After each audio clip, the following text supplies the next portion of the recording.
Hey folks, it's Billy DKY, the truth seeker that simplifies and demystifies. This is going to be my take on Anderson Silva's poor performance during the UFC 112. Basically, when I was watching the fight, I couldn't really understand why in the hell he was doing it. You know, what was the psychological thing going on in his mind that was making him do that? And then it was sort of baffling me. I knew it was retarded, but I didn't know why. And basically, if you look at the word retard, and I'm not talking about mentally challenged people, if you really look at it, it's basically when somebody that's normal is acting retarded, it's always ego of some sort or another. And basically I couldn't figure it out at first. Like I couldn't get my mind wrapped around what Anderson Silva, who he was and why he was doing it. And you know, I've been talking about I was going to do an Into the Mind of Anderson Silva, and I figured I really just need to do it now while it's fresh on my mind. And this morning I was walking and I finally got it. I was like, I'm starting to really get my head around it. So this may not be perfect, but I think it's pretty good. And I'd like to hear some of y'all's take on it too. But let's just start back in Japan. When he got submitted, and I can't remember if it was a knee bar, but something to do with his leg. The Japanese guy's fighting, just all of a sudden just jumps on his leg, puts a lock on it. And you're really completely, totally unexpected. I would have never expected somebody to do that.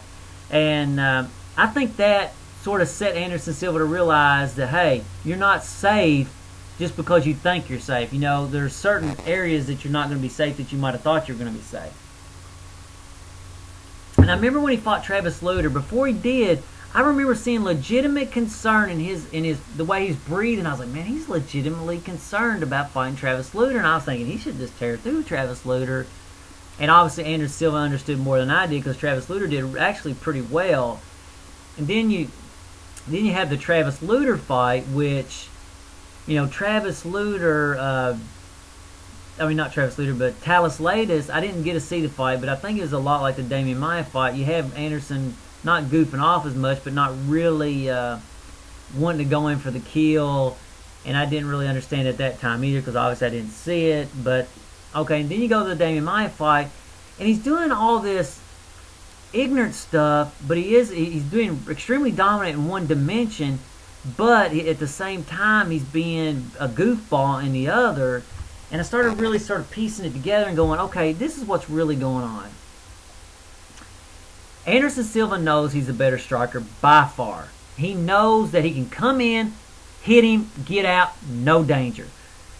He also knows that if he goes in for the kill, he is exposing himself to getting taken down, and he knows if he gets taken down with Damian Maia, he's in a legitimate threat of being submitted in a very quick or systematic fashion. So it's quick, but not necessarily like lickety-split quick,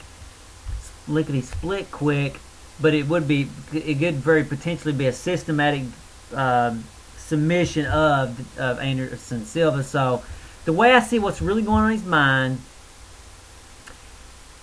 he did the real quick punches, maybe a couple of them, but not really committing to go ahead and stopping him, because that committing to stopping him would put him in danger. And then he acts a goofball on the outside. That's really saying, when somebody's acting like a goofball, they're really saying, I don't want to fight, or the fight's not going the way I want it to, like in the Rashad Evans, Thiago Silva. Thiago was trying to goat Rashad in because Rashad wasn't falling into his game plan. And so basically, to sum it up, the reason Anderson Silva was acting the way he was because he wanted to stay safe, he wanted to look dominant, and the acting a fool was nothing more than basically, you know, not wanting to fight. You know what I'm saying? In that dimension, you even see it like the third or the fourth and fifth round. He didn't really want to fight, you know. And so basically, Anderson Silva wants to stay safe in a fight. And if Damian Maia would have come forward towards him, then he would have knocked Damian Maia out. But Damian Maia was putting himself in, relatively speaking, safe territory, which means if Anderson Silva wanted to stop him, then Anderson Silva had to overcommit a little bit, which would make him a little bit vulnerable. And that experience from Japan really was still stuck in his mind. And he knows he can get submitted by a top-level grappler. And I'm not saying he's not good on the ground, but, you know, he's taking a risk that he don't really want to take. So That's my take on Anderson Silva. I'd be interested if you think that's what's going on too. Until the next video, later folks.